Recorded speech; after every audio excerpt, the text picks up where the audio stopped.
Bonjour à tous, chers amis, chers frères et sœurs. Je suis très heureux de pouvoir nous revoir au travers de cette vidéo, de continuer à tisser des liens, garder contact, à être en communion. C'est le jour de la Pentecôte, un jour de fête pour l'Église du Christ.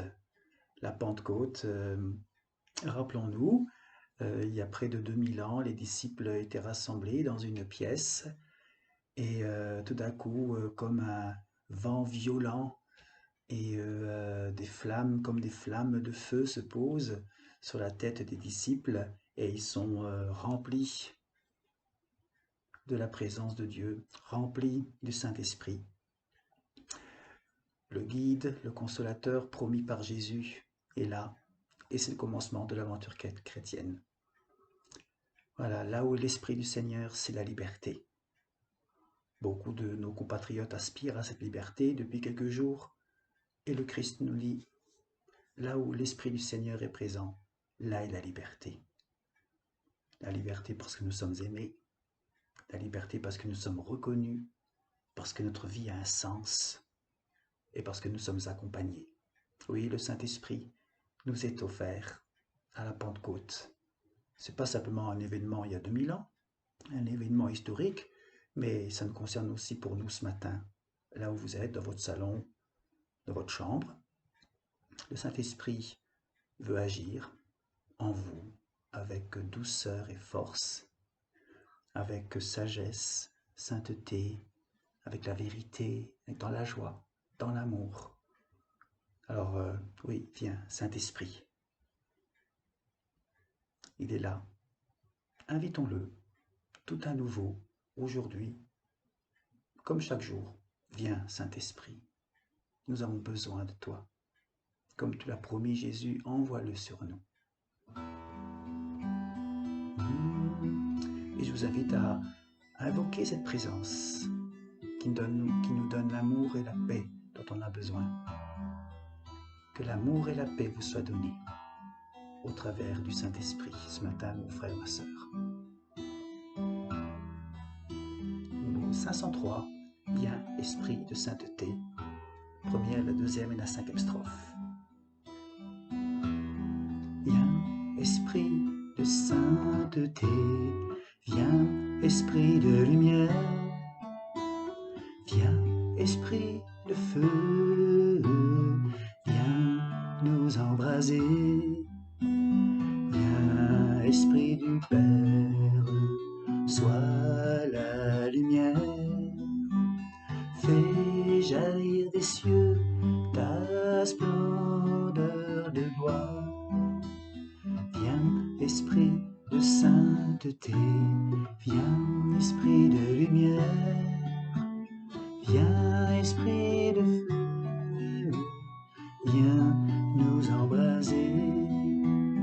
Témoin véridique, tu nous entraînes à proclamer Christ est ressuscité. Viens, esprit de sainteté, viens, esprit de lumière, viens, esprit de feu, viens nous embraser. Fais-nous reconnaître l'amour du Père et révèle-nous la face du Christ. Viens, esprit de sainteté, viens, esprit de lumière, viens, esprit de feu, viens nous embraser. Sans ta lumière, Seigneur, que ferions-nous dans ce monde? Sans ton esprit, Seigneur, qui garde nos cœurs et nos pensées en Jésus, nous ne pourrions rien faire et nous serions inutiles à ton service. Avec toi, Saint-Esprit, nous sommes ancrés dans ta parole. Nous avons soif de creuser ta parole, de faire ta volonté. Viens, Saint-Esprit, tu nous aides à reconnaître nos fautes. Tu nous aides à confesser nos fautes et à mettre les choses en règle devant toi.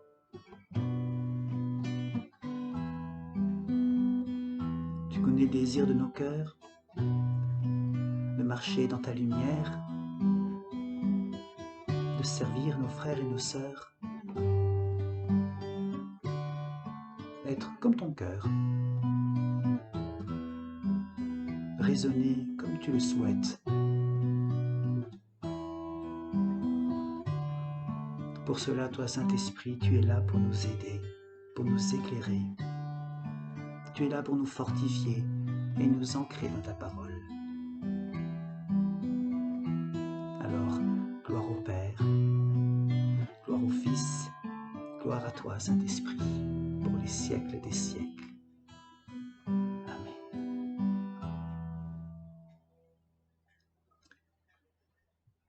Et je vous invite à prendre dans le livret, le numéro 77, viens, Saint-Esprit, viens. Viens, Saint-Esprit, viens, et remplis-moi, Seigneur, de ta précieuse onction. Viens, Saint-Esprit, viens, et remplis-moi, Seigneur, de ta précieuse onction.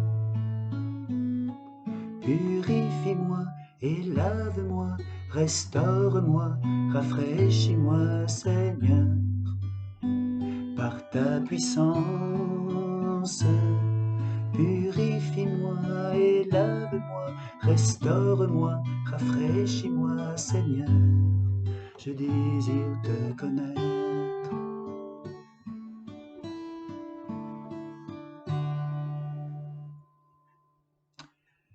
Amen. Puis si vous voulez reprendre ce chant que vous connaissez peut-être pas, voilà l'occasion de retourner en arrière et de pouvoir le reprendre et de faire vôtre cette parole. Je vous invite à écouter deux textes bibliques. Le premier dans Acte 2.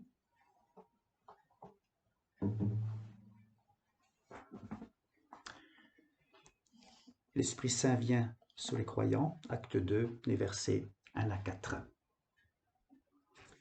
Et vous savez, c'est le même Esprit qui a écrit ces paroles, qui est là maintenant présent, le même Esprit qui était en Jésus, qui est présent en nous, pour ceux qui s'ouvrent à sa présence, c'est le même Esprit, donc c'est lui qui nous permet d'être en communion, et que cette parole, écrite il y a 2000 ans, puisse nous parler encore ce matin, puisque c'est le même souffle, la même parole, depuis toute éternité. Dieu ne change pas, Dieu ne se contredit pas.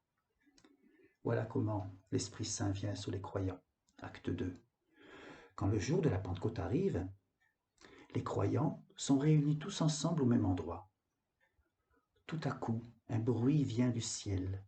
C'est comme le souffle d'un violent coup de vent.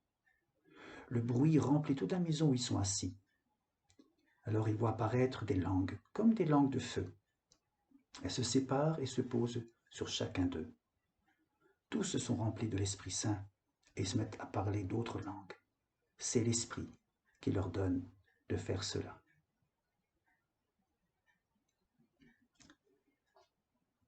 Et dans l'Évangile selon Jean, au chapitre 14, les versets 15 à 17,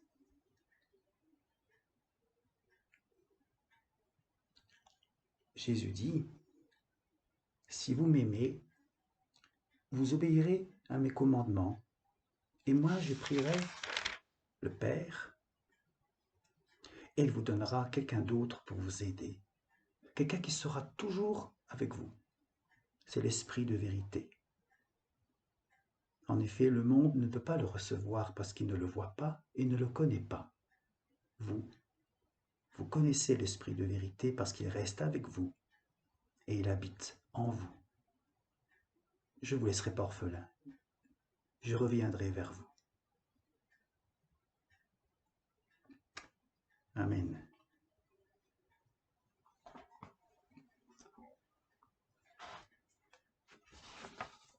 Alors,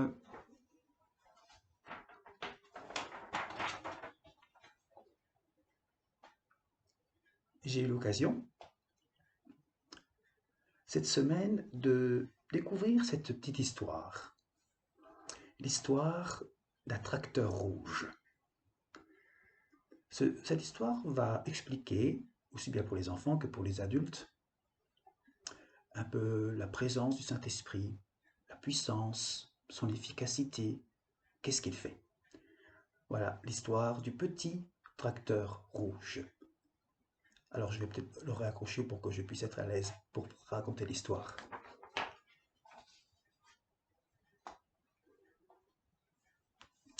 Alors il était une fois un tracteur rouge qui était dans un beau champ, dans un beau village, tout joyeux. Et lorsque c'est le moment de labourer le champ, tous les villageois se rassemblent auprès du gros tracteur rouge. Ils sont tout heureux. Il y en a un qui monte sur le tracteur, il met la clé du contact, il démarre. Et tout le monde aime entendre ce beau moteur de ce beau tracteur. Boum, boum, boum, boum, boum, boum.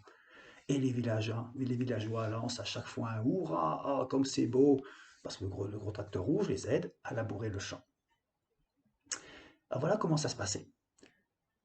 Une partie des hommes du village, une bonne dizaine de personnes sont devant le tracteur, et une bonne partie des hommes sont aussi derrière le tracteur. Ceux qui sont devant poussent, plutôt tirent le tracteur, et ceux qui sont derrière le poussent. Et ça se fait de génération en génération. Alors ils arrivent, par jour, ils arrivent à déplacer le tracteur 3 mètres. Parfois, quand ils sont en forme, 6 mètres. Et ça, pendant de longs mois, pour labourer le champ du village. Mais avec beaucoup de patience et d'effort, ils arrivent juste au bon moment pour planter au bon moment, pour que la pluie arrive et que le soleil vienne aussi et que les fruits et les légumes commencent à pousser et nourrir suffisamment le village. Vous voyez comment ça se passait avec ce beau tracteur rouge? Bon. Un jour, le fermier Georges, quand il est en train de ranger son grenier, voit une malle, et dans cette malle, un livre. Le manuel de l'utilisateur du gros tracteur rouge. Waouh! Alors il commence à lire. Toute la nuit, il est tellement plongé dans ce livre, voir un peu comment il a été construit et comment l'utiliser. Et là, il découvre des choses extraordinaires. Comment utiliser ce tracteur pour accomplir des choses merveilleuses. Et il le lit toute la nuit. Et il disait, ce manuel, que si on utilisait bien le tracteur, on pouvait labourer le champ en une journée. Waouh! Alors, le lendemain matin, vous imaginez, avec ce manuel, il va voir les villageois, tous les villageois se rassemblent, et leur dit, voilà, la bonne nouvelle, en une journée, on peut labourer ce champ avec ce beau tracteur. Les réactions, c'est impossible. Le gros tracteur ne peut pas bouger tout seul. C'est un mensonge. C'est une histoire à nous faire dormir debout. C'est pas pour nous, ça. Allez, allez, va-t'en. Les gens se moquent de lui. Le fermier Georges, lui, se renferme dans sa maison, commence à lire, à réfléchir, à étudier. Et là, au bout de quelques nuits, il a tellement foi et confiance dans ce manuel, il commence à bricoler sur le tracteur, tout en ayant foi dans ce manuel. Un jour, en pleine nuit, il monte sur le tracteur, il met la clé de contact, bien sûr il met une vitesse, voilà, et le tracteur avance. Et là, tellement heureux de tout ce qui se passe, il laboure le champ en 1 heure. Waouh! Le lendemain matin, les villageois voient tout le champ labouré. Waouh, c'est un miracle! Qui a fait ça? Dieu agit. C'est un miracle. Ou alors ce sont des extraterrestres. Puis au bout du champ, il voit le fermier Georges assoupi sur son tracteur, travailler toute la nuit. Et les gens crient, mais il avait raison. Le livre du tracteur disait bien la vérité. Et cette année-là, ils ont labouré de nombreux champs autour du village. Ils ont récolté beaucoup de légumes et des fruits pour en donner aux villageois, mais aussi aux autres habitants des autres villages qui étaient nécessiteux. Le petit village et le tracteur rouge devint célèbre dans tout le pays.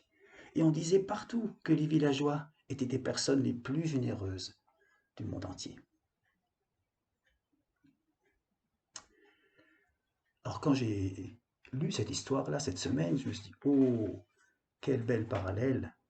Beaucoup de parallèles avec, bien sûr, avec la présence du Saint-Esprit, vous avez bien deviné, bien compris, chers frères et sœurs. Ce manuel, voilà, il est là. Lisons ce manuel, puisons sa force, notre force dans le Saint-Esprit, et puis nous serons envoyés pour porter du fruit aux autres. Alors oui, lisons ce manuel. C'est vrai que le Saint-Esprit est souvent le parent pauvre dans les communautés chrétiennes. On parle de Dieu le Père, on parle de Jésus qui a enseigné, qui a guéri, ressuscité, mais le Saint-Esprit, on en parle très peu. C'est quoi? Lisons cela, lisons cette parole. Et vous allez voir qu'au travers de cette parole, on va découvrir que le Saint-Esprit nous conduit dans toute la vérité. Il parle, il agit, il travaille, il témoigne de Jésus, il nous convainc dans la vérité, il prie, il nous aide à prier, il appelle des hommes à son service, il dirige ces hommes dans leur service. Il est la force, l'amour, la sagesse. Vous en avez besoin de la sagesse? L'Esprit Saint est sagesse. Il est sainteté, il nous donne de marcher dans la vérité et il nous remplit de joie et d'amour. Tout ça dans ce merveilleux manuel mis à notre disposition. Peut-être que Dieu aussi, non seulement au travers de ce manuel, mais au travers d'hommes et de femmes, de témoins qui ont lu ce manuel, un jour, nous ont parlé de cette présence du Saint-Esprit. Rappelons-nous-en. Ah oui, au travers de ce manuel, nous voyons que le Saint-Esprit nous est donné pour recevoir l'amour du Père, être aimé, profondément aimé. Ça, c'est notre liberté. L'homme a besoin d'être aimé. C'est la véritable liberté que Dieu nous donne. Alors voilà, lisons le manuel, puisons sa force, notre force dans le Saint-Esprit. Ils ont labouré pendant des jours et des jours, le travail était pénible, ils ont souffert, ils ont transpiré, ils se sont peut-être découragés, ils étaient fatigués, épuisés, ils étaient déçus par la réaction des uns des autres, et puis comment faire, avec toutes les questions que l'on peut avoir. C'est notre cas, peut-être ce matin, nous sommes fatigués de faire ce que Dieu nous demande avec nos propres forces, pour notre vie personnelle, notre vie familiale, dans notre vie de paroisse. On en a marre, on est épuisé, on se laisse un peu aller, on est déçu, on manque de dynamisme, on est las. Saint-Esprit vient nous donner cette force. Et puis on se pose tellement de questions pour notre paroisse, pour la vallée, pour ce monde, pour nous-mêmes. Est-ce que ce qu'on fait est bien? Comment continuer? Est-ce que c'est bien ce que je fais pour mes enfants, pour ma famille? Est-ce que ma décision est bonne? Est-ce que j'aurais dû faire différemment? Est-ce que j'aurais dû accepter ceci? J'aurais dû refuser cela? On se pose tellement de questions, on a besoin d'être guidé, besoin d'être conseillé. L'Esprit Saint est là. Il est le guide et le consolateur et le merveilleux conseiller. Invoquons-le, vous allez voir. Et enfin, grâce à ce beau tracteur, ils ont pu récolter de nombreux fruits. Le fruit de l'esprit, c'est la paix, la joie, la patience, la bonté, la bienveillance, la fidélité, la maîtrise de soi. Un beau fruit. Nous avons besoin de cela. Laissons-le nous transformer. Peut-être que ce matin, comme une colombe, le Saint-Esprit veut nous envahir de sa paix. La colombe veut venir sur nous, dans sa paix. nous apporter la paix, nous apporter le refuge dont on a besoin.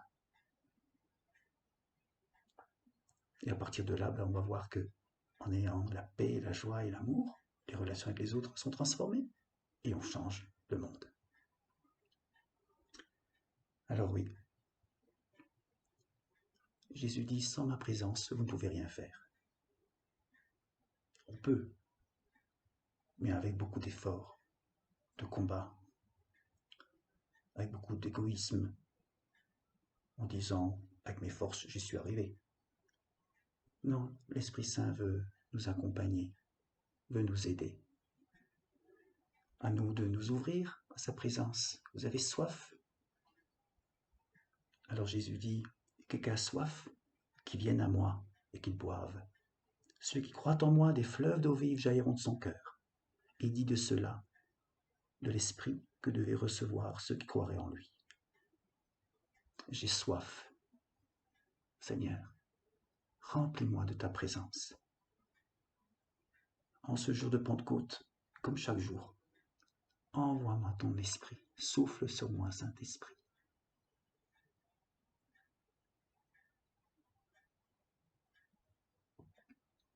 Souffle sur moi, Saint-Esprit. Viens me remplir de ta présence, de ces beaux fruits, de ton amour. J'ai besoin d'être guidé par toi, d'être conseillé. J'ai besoin de recevoir ton amour. J'ai soif, Seigneur, et viens étancher ma soif et rends-moi libre. Au nom de Jésus, je te prie. Amen.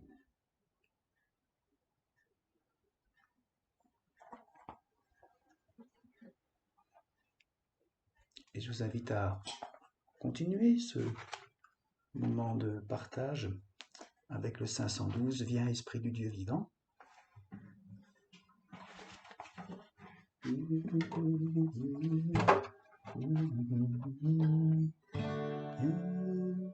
512. Viens, Esprit du Dieu vivant, sois le maître en moi. Viens, Esprit du Dieu vivant, sois le maître en moi. Sonde-moi, courbe-moi, brise-moi, façonne-moi.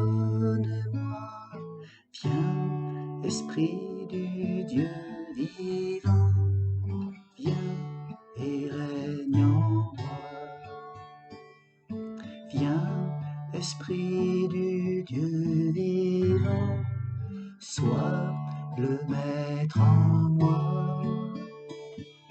Viens, Esprit du Dieu vivant, sois le maître en moi.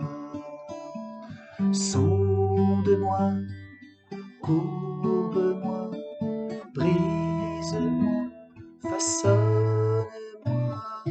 Viens, Esprit du Dieu vivant, viens et règne en moi.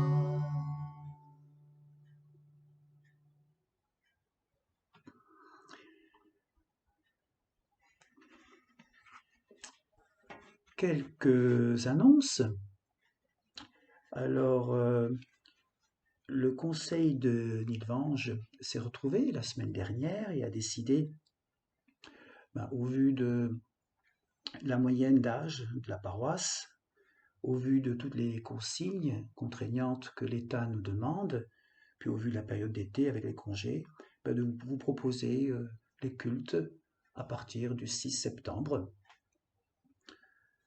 Voilà, nous aurons une rencontre de partage et de prière.